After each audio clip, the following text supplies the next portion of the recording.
Ukhomishana wamaphoyisa kuzwelonke uLieutenant General Fanny Masemula uqinisekisile ukuthi impilo kakhomishana wamaphoyisa kwaZulu-Natal uLieutenant General Nhlanhla Mkhwanazi isengcupheni ngemuva kokuthi ethole izinsongo.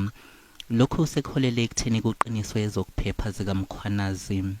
He's been getting threats to his life in that province. We have beefed up his security, but he won't be persecuted. From my side, surely there will be no persecution of any member of South African Police Service, not only him, but anyone.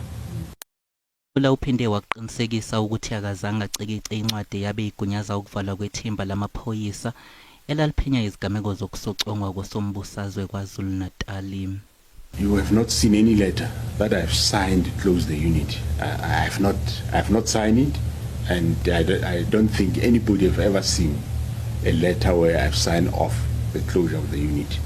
Kusenjalo ihhovisi likaNgqongqoshe wamaphoyisa uSenzo Mchunu lishicilele isitatimende esidalule ukuthi uNgqongqoshe akazange ahlangane noVusimuzi Matlala noma amukele noma ngabe yini eqhamuka kuye. The minister has never met Mr. Matlala, has never spoken to him, nor has the minister ever requested or received anything from him.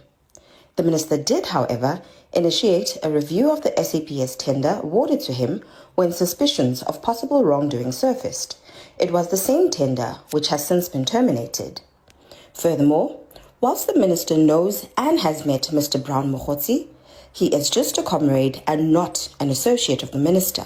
Kusalindeleke ukuthi umengameli wezwe athathe isinyathelo esilandelayo ngalezi nsolo njengoba zenzeke ngesikhathi ephesheya kwezilwandle eBrazil.